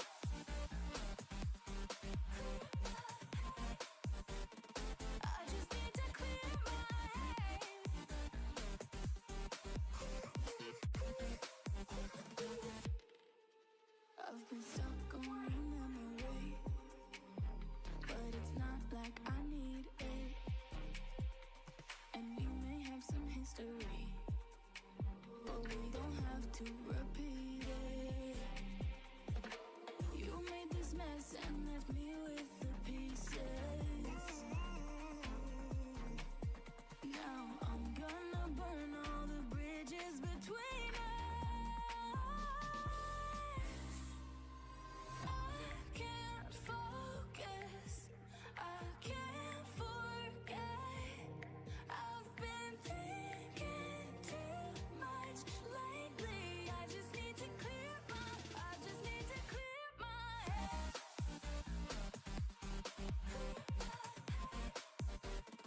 I just need to clear my head.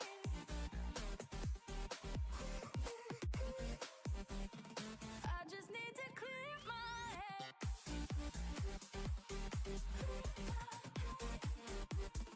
I just need to clear my head. I just need to clear my head. I just need to. I just need to clear my head. I just need to. I just need to clear my head. I just need to. I just need to clear my head. I just need to. I just need to clear my head. I can't focus, I can't forget. I've been thinking too much lately. I just need to clear my head. Oh, clear my head. I just need to clear my head.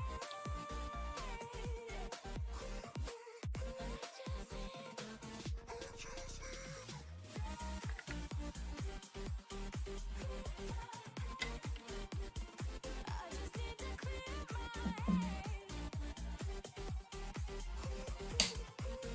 head. Ooh, okay. So we have Marco Garcia against David Hendrickson for the final. Let's see if we can get it stream here. The feel of the air touch my skin. Am I real? 'Cause I felt something leave from within. I feel empty. Have I got nothing left to give? Am I living? 'Cause I only felt alive with him.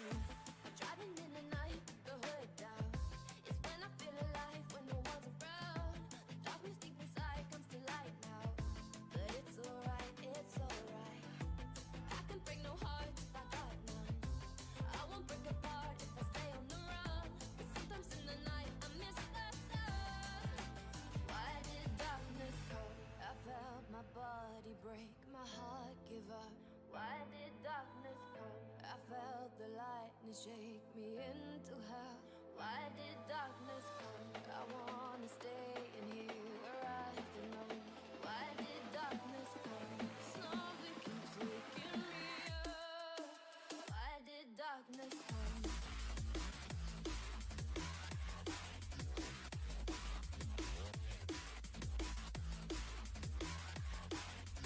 Why did darkness come?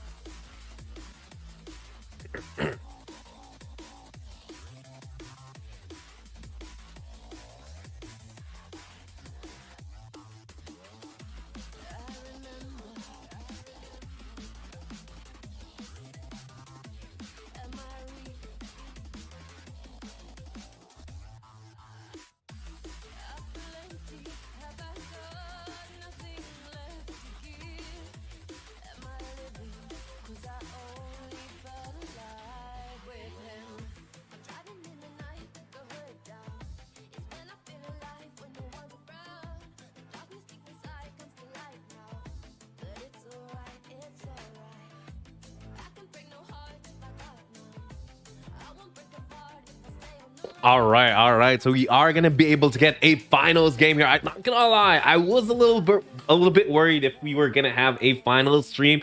Luckily, players are coming in clutch. Again, thank you everyone who participated in the late night number 78. Especially players who stream their games. We definitely appreciate it. It's gonna be a very interesting one. I did talk about earlier how I wanted to see Lost Box against Lugia Visar, and wishes are gonna be granted here because again, Marco Garcia is playing Lost Zone Gudra versus David Hendrickson playing Lugia Visar. The game is just about to start here. Let's go ahead and hop in it.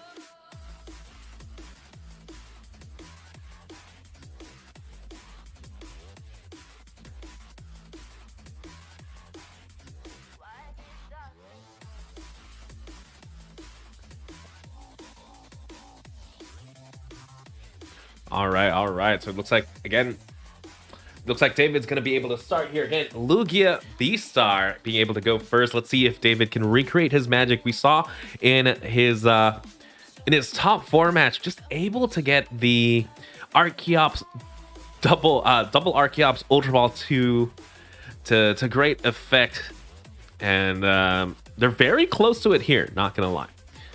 All right. Yeah, they are going to be able to find use evolution instance here, find themselves an Archeops again. Archeops, a very powerful Pokemon with the Primal Turbo ability. Pretty much the core of the deck here to get anything, absolutely everything, actually powered up. Without the Archeops, you're not winning the game. So the name of the game is to slow down the Lugia deck. And what better way to slow down a Lugia deck than mitigating some damage with the Rolling Iron?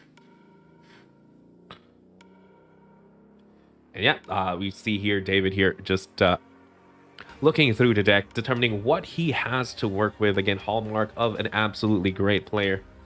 Know exactly what resources you have. We got to see that come into play in the top 4 as well, where Daycamp again. Daycamp was able to just realize, what my opponent has left in his deck and still had a win condition. But yeah, we're going to see here getting the second Archeops into play. Sorry, second Archeops in hand. It's going to be a pass from here. We do have an energy, but opts not to attach it there. And back to Marco here. Marco not having the best start. Again, you're starting the Luminion in this matchup. Not the best, because again, you are a tank style deck. You want to be able to force your opponent to really hit into a Gudra if they want to take multiple prizes, right? With the Rolling Iron, Gudra essentially has an effective HP of 350 HP, so you have to take out 350 HP to take 2 prizes. Luminion's 170. It's a lot easier. So something you play down to set up, the risk of playing Luminion has to be worth the cost, and by starting the Luminion, unfortunately, you just don't get the value. But they do get to switch into the Comfey there, the more ideal starter with the Flower Gathering ability, able to look at the top 2 cards of your deck, send 1 to the Lost Zone, 1 into your hand. Great way to facilitate the cards in the Lost Zone, and great way to refresh the hand as well. They do get to switch, go into a second Comfey. Something the Marco here is going to be looking for is the Chorus's Experiment. Again, the name of the game for Marco is Set Up the Gudra. Looks like it was a very tough choice there. We saw the flower selecting there, discard, sending the Temple of Sinnoh to the Lost Zone. That is a very, very important card, especially in this matchup where Lugia Visar is essentially playing all special energy. They did attach a capture energy there to the Comfey, found another Comfey, retreated to it. So now there's 3 cards in the Lost Zone. Unfortunately, could not find the Chorus Experiment. Back to David here. David just finding himself playing the Irida here. Great card to grab. Find themselves the Luminion and the Quick Ball. By finding the Quick Ball, that's essentially a way to discard. And something David has in hand that is the bane of every Lost Box player is that Stoutland, right? The Stoutland V with the double dip fangs attack. If you take a knockout on a basic Pokemon, you're taking two prizes. Or you're taking an extra prize, excuse me. And since Stoutland V is a colorless Pokemon, you can power it up using the powerful colorless energy. But we do have the Quick Ball here, trying to decide what support Pokemon to grab, or maybe Yveltal, just to get that ready to go as well. A lot of cards. Looks like they're opting for the Pumpkaboo instead.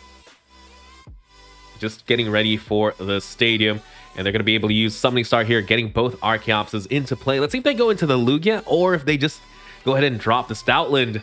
I have to guess getting two prizes this early is just too tempting, putting in so much pressure. You can essentially just take knockouts on two Comphase. Yeah, take a knockout on two Comphase and the Luminion, and you essentially win the game. Yeah, it looks like they're going to be able to, just attach the V-Guard and a powerful color and one powerful color from the hand. That is going to be 80 damage with the double dip fangs. So much pressure, right? I think that Stoutland V is just such a great addition to the Lugia deck. It's essentially a staple, right? Again, this plays so well into a Lost Box style deck where they have to put down these Comphase. These are their main engine of the deck. Now, it's really hard for Marco to deal with the Stoutland because the max damage output for Goodra V is going to be 210.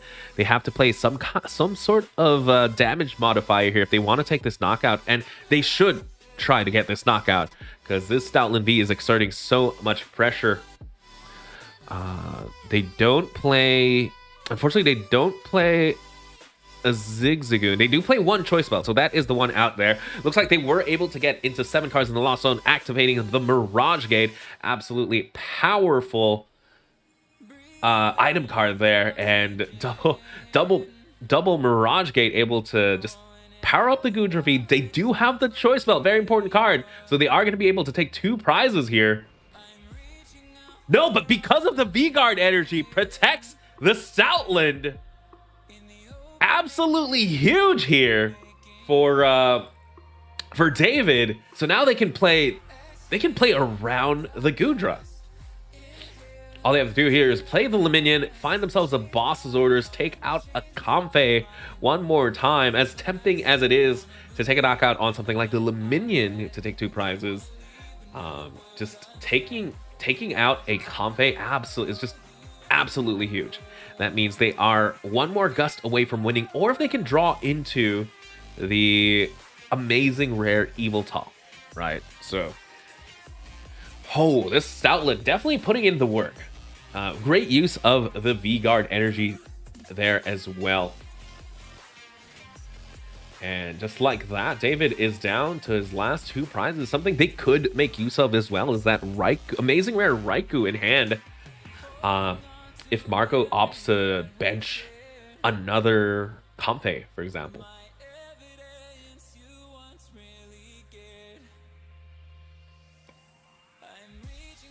But if they had Gust, they would just Gust the Luminion for 2.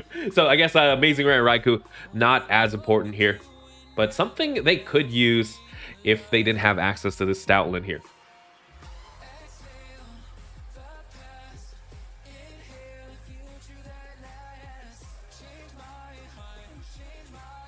And that is exactly one of the best ways to get around a wall like Goodra V-Star is. Just really go around it. Looks like they're going to go for the boss's orders here, taking out the Archeops. I like this play because this means you're not getting the amazing rare Yveltal down as easy as you'd like, right? By taking out the Archeops, you can't just slap down the amazing rare Yveltal, go for a surprise play. You're going to have to set it up. They could go into Lugia V-Star here, just try and get rid of the stadium. Very tough choices here. Looks like they might just opt for Stoutland V. I think you just attack with a Lugia here. Try and get rid of the stadium. Open up the possibility to just set yourself up for a boss's orders later in the game. And Stoutland can take a knockout on another Comfey, take 2 more prizes that way, or they could go for the big second attack, Wild Tackle, to take a knockout on the Luminion. But yeah, you're going to have to attach 4 energies here because the Temple Sinnoh is in play. Double Turbo is not going to be activated there. Oh, they could play the Pumpkaboo to get rid of the Stadium. So now Double Turbo Energy does work in this scenario, and they're just going to go for a big research here. Yeah, putting on the pressure on the Goodra, but that's exactly what Goodra wants, right? It wants to be able to eat a hit.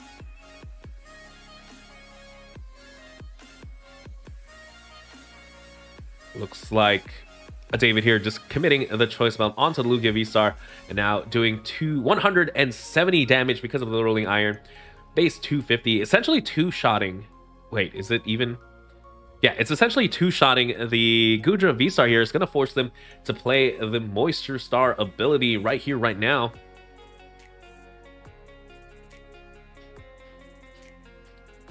So again, still putting in the pressure. If they get around this one Goodra, that is going to be game as well here.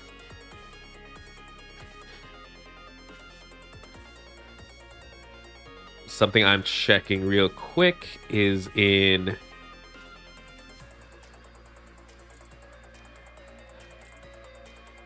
So Lugia decks are opting to play double Luminion at this point.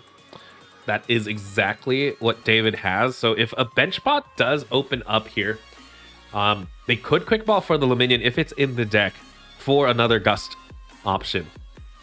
But we're just going to see a Rolling Iron here for 230 damage. There's the Amazing Rare Eviltal. At this point, do you still go... Are you still attacking with the Eviltal, though?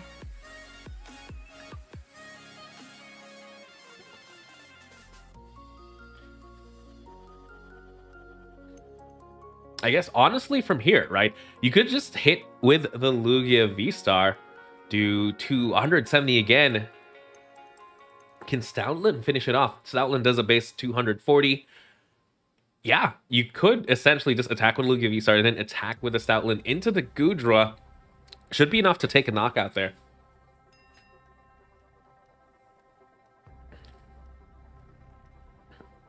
Just a matter of what resources you want to...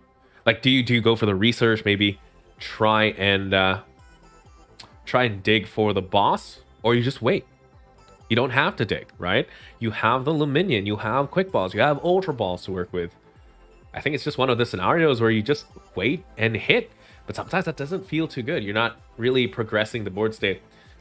Well, you're not really winning the game this turn. I don't think there is a way to do that at the moment. Looks like they are going to get one more Capture Energy out of the deck, just to thin it out and to have a pivot just in case. And yeah, they're just going to go ahead and do 170 damage now onto the Goodra. Moisture Shard has already been used here. They're going to go for the Mirage Gate. So they're going to be able to attack with the Luminion. Great way to get the Luminion out of harm's way here. They could switch into the Greninja. So I like this play here by Marco, making the right place to stay into the game, getting rid of one of the liabilities.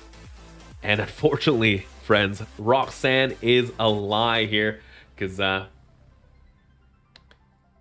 yeah, off a Roxanne, David was just able to draw into the boss's orders, and they could boss up either the Comfey to take 2 prizes, or they can still power up the Stoutland to just take a knockout on the Goodra as well. So the world is its oyster here. But gotta give it up for Marco for making the right plays here to stay in the game. By taking a knockout with the Luminion, gets rid of a liability, as well as you still have that support Pokemon to use later in the game. And then going to the Radiant Greninja, which is something Stoutland can't take 2 prizes on. But again, Stoutland V taking all 6 prizes in that matchup here. Absolutely, absolutely commanding for sure, putting in so much pressure. But let's see if Marco can turn it around here. They're going to be able to go first now. And David just shows off his absolutely consistent Lugia deck. Haven't seen him play here yet without getting that double Archeops out very early.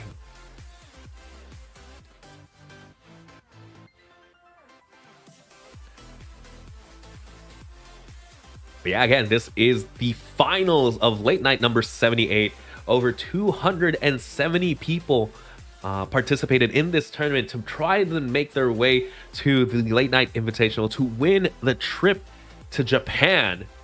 And both these players are that much closer to that. Again, huge accomplishment just to be here at the finals of this tournament.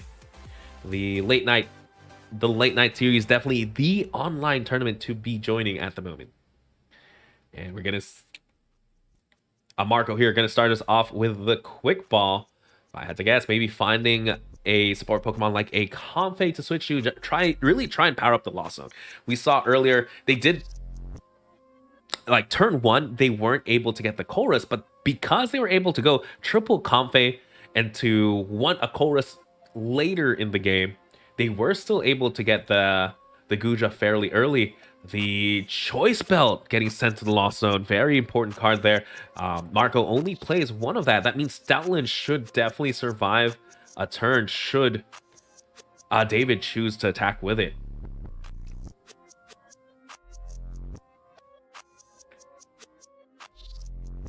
And Evolution Incense here, just counting through the deck. Looks like one Luminion is prize.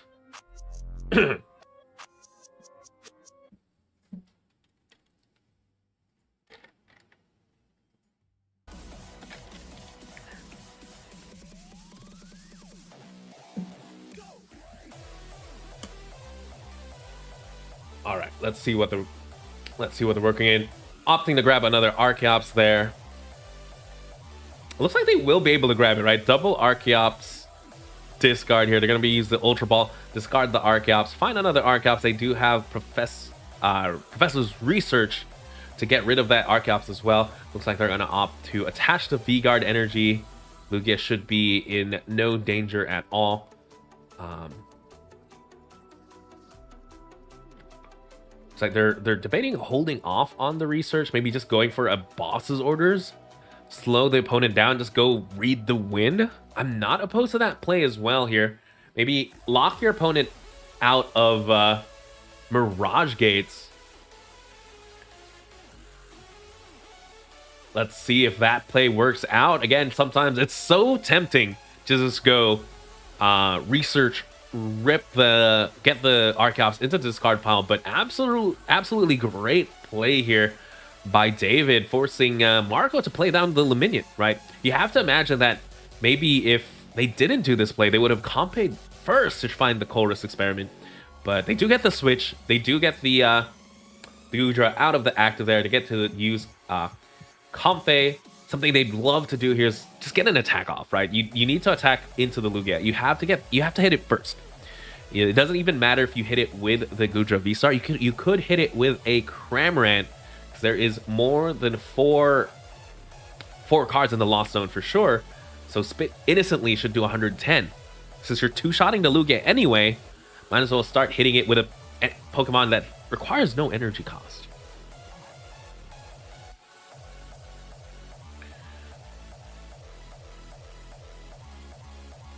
Yeah, Marco, though, only playing one Cramorant in his deck, so something they should be able to watch out for is if the Cramorant is prized. Looks like we do see the Gudra V-Star come into play now. Is there enough cards in the Lost Zone? No, it's just going to be a pass, unfortunately. Back to David here. They could attach this Capture Energy, go grab themselves a Stoutland, and just start taking two prizes once again. And we know for a fact, or the amazing rare Raikou. Just get them out of all the Comfeys. that could be a very commanding play. But again, if you go the amazing rare Raikou route, do you have enough energies to attack with amazing rare Eviltal as well?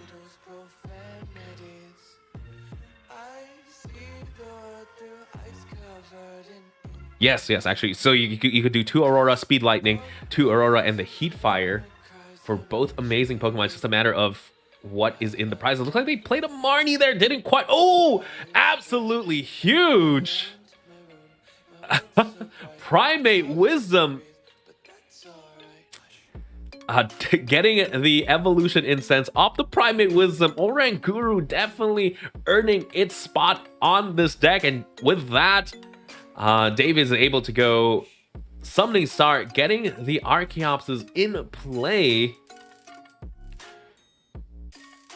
Looks like there is 1 Aurora Energy prize, so luckily they are going to be able to take 2 prizes here. David here just in a very, very commanding position once again, going the other route, not having to attack with the Stoutland, instead just taking out the support Pokemon. And pairing that with a Marnie as well definitely limits Marco's choices here. And but yeah, it looks like they are just going to go with the Radiant Greninja into the active, maybe signifying they don't quite have the attack just yet with the Hisuian Gudra. I believe they were 1 card off the Lost Zone. Yeah, they needed 1 more card in the Lost Zone with the Cold Risk Experiment. That should put them over the 7 card line here. Now it's just a question of, do they have the Mirage Gate? Do they have the Switch? They need to take a knockout on this Raikou here. Looks like they attached the Capture Energy, putting down the second Hisuian Gudra. Do you see the Mirage Gate and the Scoop Up Net for the Greninja? So this, yeah, the Hisuian Gudra is just gonna go for the Rolling Iron, taking a knockout there on the amazing rare Raikou. It's Marco there going up 1 prize, but David here again, very commanding position. Look. Very, very good hand, to be honest. Great hand. Just having those 2 minions could close out the game with just this, right? They could use this. They could go ahead and grab a gust up one of the Gudras. Sorry, the other Hisuian Gudra V on the bench before it gets to evolve. Take that knockout, or take a knockout on the Minion V before it can jump into the deck. I think that is going to be one of the big decisions right here.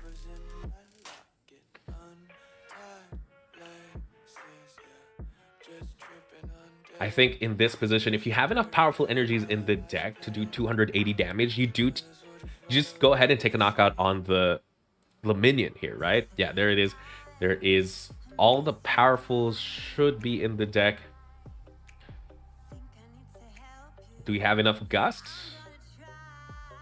All right, now Lugia V-Star now doing a 280 damage now with the 3 powerful energies.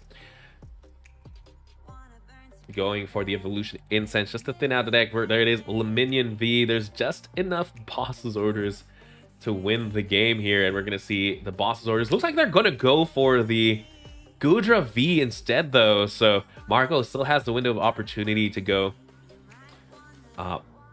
jump up with the Minion V. And David here just threatening with the amazing rare Eviltal as well. Do they have enough, though? I don't think they... Did they... Is that Aurora Energy from the prizes earlier? Because we know they only had 1 more in the deck.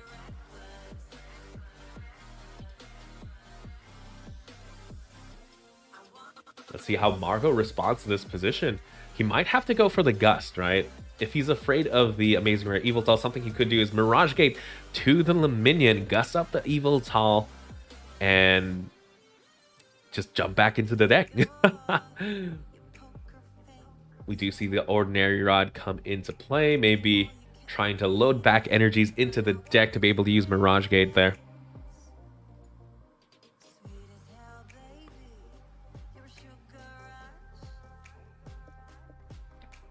Again, David just putting himself in an absolutely great position. Again, with the second Luminion in the hand, the world is his oyster. So many things that Marco needs at the moment. Maybe they just hit into the Lugia V-Star here, because as soon as a bench space does open up here, David can win the game. But at the same time, you have to imagine Marco's thinking they could just attack with Amazing Rare Evil and they win the game. They have to find... I'm 100% sure what they're looking for here is a Temple of Sinnoh, right? If they get the Temple of Sinnoh down, that does slow Lugia enough. Maybe they're looking to knock out the Lugia V-Star, Temple of Sinnoh, and Roxanne. I think that is the play that Marco needs to do to stay in it here. They just have to hope that this Amazing Rare Eviltal can't attack. Very risky play, right? If David had all the Aurora energies in the deck, this game is done. He's down to 2. He can take a knockout. But I don't think he was able to get it off the prizes here.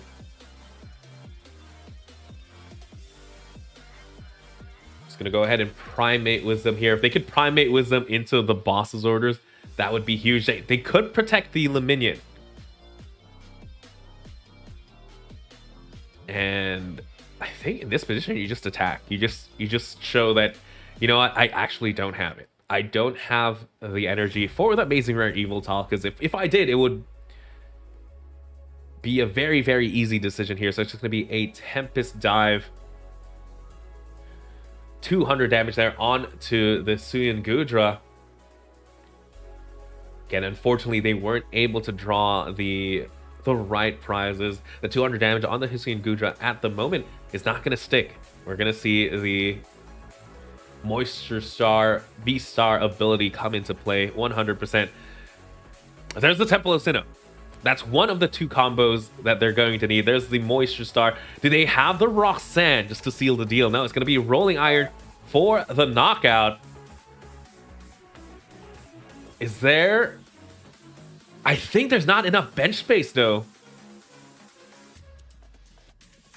They're going to have to attack with a Luminion first. I think it's going to be attack with a Luminion, just not win the game at the moment, because there's no Pokemon that can take a knockout with... that can take a knockout.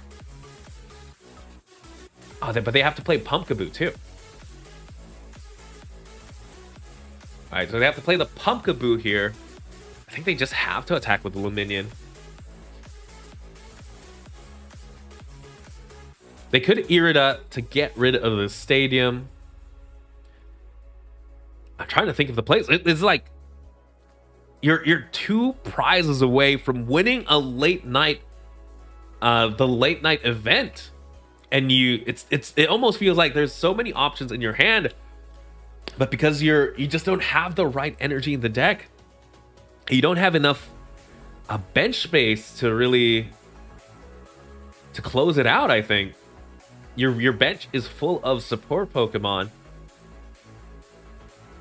And you need to play 1 more support Pokemon to close it out.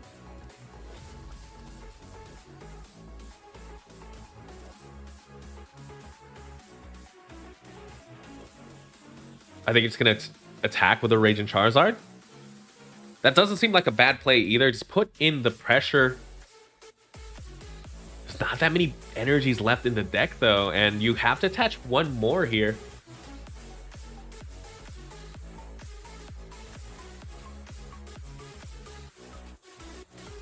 Things are looking very, very scary for sure. Might just be a pass.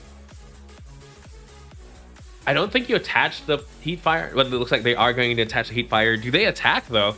They attach the Aurora Energy as well. That means the Luminion can no longer attack. There's a Choice Belt. Yeah, it's going to be Combustion Blast here for 200 damage. How do you close out the game from here, though? The Gudra's living off 70 HP at the moment.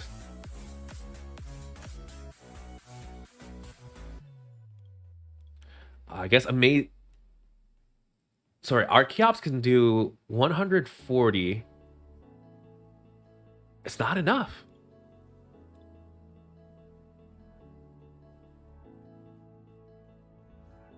I feel like so Marco out here actually not in a bad position. The Gudra should be able to survive another turn. Roxanne definitely helps them out here. Roxanne, Marco nets himself 2 fresh cards while David just draws 2 here. Stoutland V with the Temple of Sinnoh as well. I think Marco was able to just maneuver it to the exact position he wants to be in. The Amazing Rare Evil Tile taking a bench spot definitely hurt here.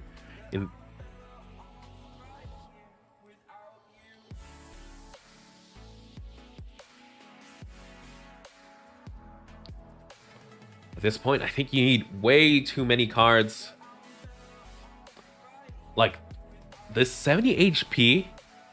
Technically, you have to do 150. You have to do 150 damage to be able to knock out this Gudra. Quick Ball definitely helps. Could net them a Luminion. But where do you go from there?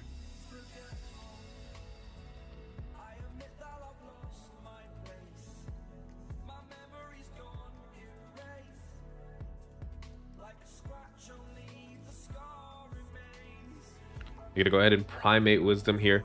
The Lugia. Finding another Lugia. Let's trade to the Lugia V for the Lugia V-Star.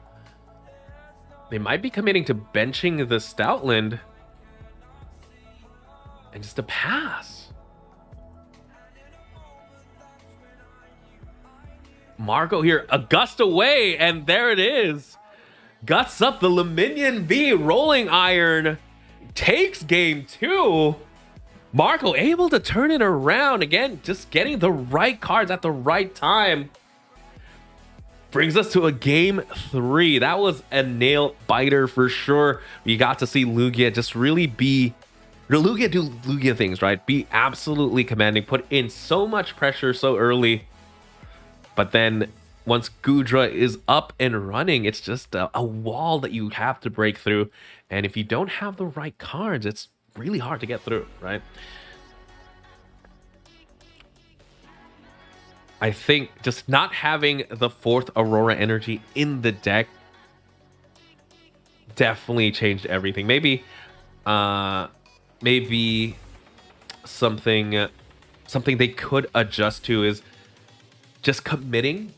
Something David could adjust to, just committing to attacking with the Stoutland, because that nets you 2 prizes as well. And if Aurora Energies are premium, might as well save those for the Amazing Rare Evil Tile, for the Gudra. Honestly, looking at this hand, doesn't need anything at all. The David signature here, just able to use the Ultra Ball, discarding double Archeops. They could find themselves a Luminion here, maybe Oranguru.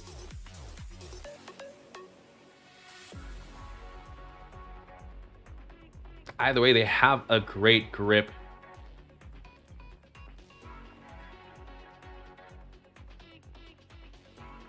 They could find Stoutland right off the bat. Just get it onto the bench as well.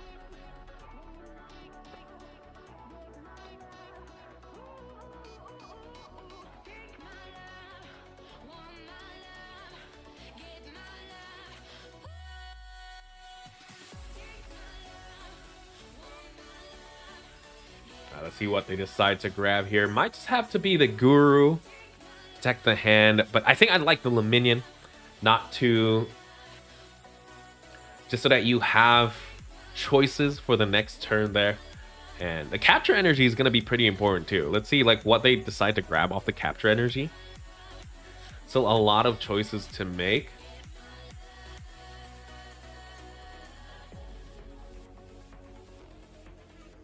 But yeah, looks like they're just going to go ahead and pass, opting not to commit the Capture Energy. That's going to make it that much tougher, though, to retreat the Lugia if they're going to opt to do that.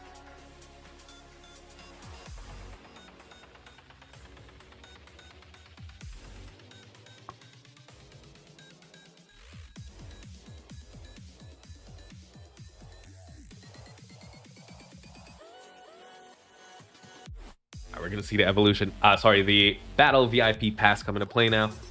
Absolutely love it when you get to start with the best card to start with, for sure. You know you're having a good time when you get to start with your battle VIP pass. But something Marco needs to put down just to evolve is going to be the Hisuian Gudra V. And I think I know exactly what David has planned, right? That's exact. This escape.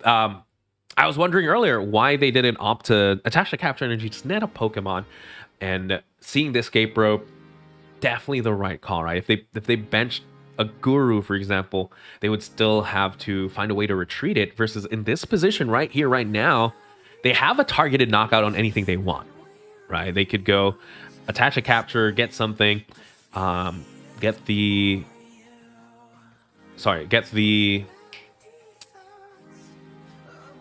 ooh, escape rope though.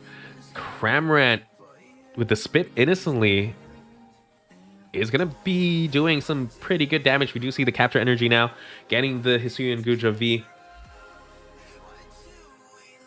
There it is, spit innocently, 110. But yeah, if I had to guess, we're about to see a targeted knockout here on the Hisuian Gudra V before it gets to evolve.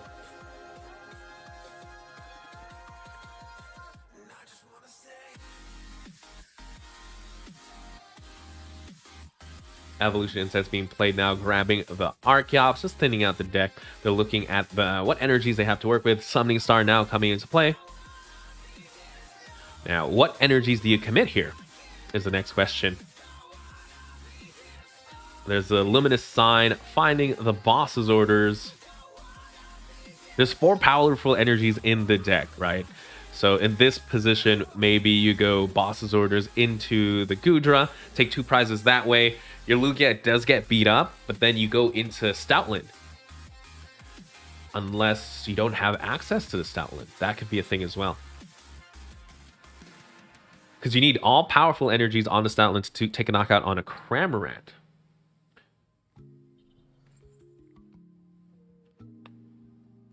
But they might be going maybe the Raikou route once again. Capture energy feels pretty important. We saw in game 2 when they benched a little bit too many support Pokemon that they really struggled with the bench. So might be debating on just grabbing the next attacker here, but no, it looks like it's just going to be grabbing nothing. You know, keeping the bench space open, just keeping all the possibilities open is not a bad thing. And we're just going to go ahead and Tempest Dive, take a knockout on the lone Hisuian Gudra.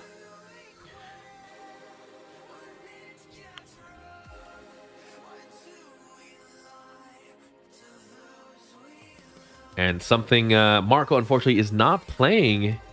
There is no Manaphy in Marco's deck. That means Raikou does net 2 prizes here in this position, no matter what. I believe David should be able to get 2 prizes no matter what. Could be another targeted knockout if they're able to get another Ball Search, for example, to get the second Luminion, or just netting or just grabbing the boss's orders naturally, or just attacking with Amazing Rare Raikou, taking 2 knockouts that way.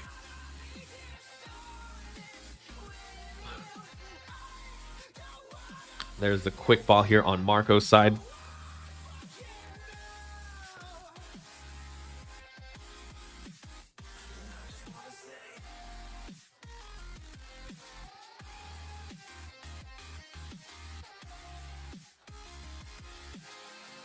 Yeah, dropping another Hisuian Gudra. And this is going to be a very, very important turn here for David. If David can find themselves another boss's orders, they could win the game here. They do get the Mirage Gate, just committing the Mirage Gate to the Hisuian Gudra. Because if that gets knocked out, it's the end of the game. Something they could, Marco could do here is scoop up that all the Comphase out of play, just to not get Raikou'd. See a couple of flower selectings being played at the moment.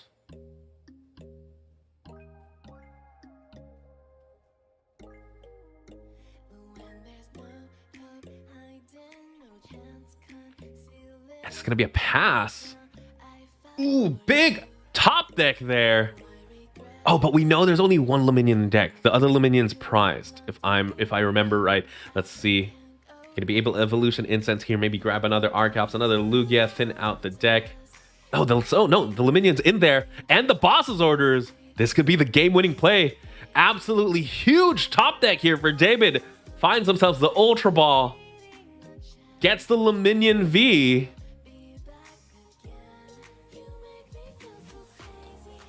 Second Luminion V, Luminous Sign. Again, keeping those bench spaces open is paying off here. They're just going to be able to grab the Hisuian Gudra. And this is almost as good as checkmate. They could attach the capture, but I feel like, again, keeping the bench space open has been a pretty good play. But, you know, maybe getting the Raikou out. Yeah, maybe getting Raikou out, not too bad either. Does leave them open to get bossed up. I believe Raikou does have 110 HP. That is the play that Marco has to be able to do to stay in the game. But yeah, just looking at the hand, they can't boss and Roxanne the same turn, right? So by benching the Hisuian Gudra V right there, David does have game in hand with the boss's orders or just powering up the Raikou V. I think that might just be it here. They're gonna go ahead and pick up the Comfey. Oh, what they could do again is what I was talking about earlier, is just get all the Comfeys out of play. I think that's what you have to do and go for Roxanne.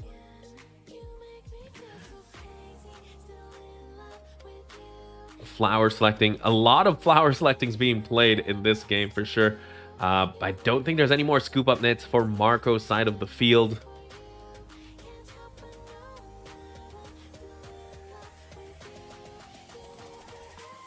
There's a switch to the Gudra and the Temple of Sinnoh.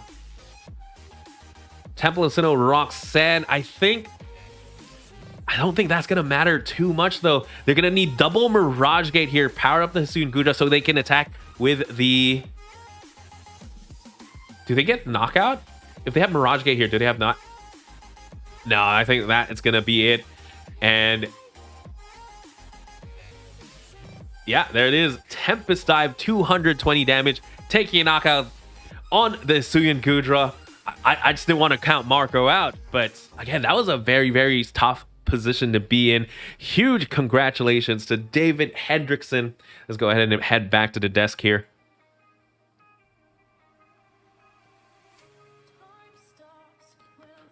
What a game, not gonna lie. I was waiting. I didn't want to count a Marco out just yet, just because, you know, I'm sure he was able to make it to the finals of the late night. Again, over 270 people. I'm sure he has a lot of surprises up his sleeve. But David Hendrickson, with the tried and true Lugia V-Star, was able to take tonight's win and is now a champion of the late night. He is that much closer to Yokohama, Japan. So congratulations, David. Again, very, very powerful deck. I believe every time we got to watch David on stream, they were able to go Ultra Ball, double Archeops. We're going to have a good time for sure. And yeah, huge congratulations. With that, I cannot wait to watch next week's late night. And guys, make sure you check out all the videos here on the Shuffle Squad for all the late night coverage. I'm sure we're going to cover David's deck as well at some point. With that, my name is PrimeTimeWizardTv. Again, if you like what you see here on the Shuffle Squad, don't forget to like, subscribe, and hit the notification bell to get notified when new videos come out or when stream happens here on the late nights, the EU and the North America. All right. Thank you very much.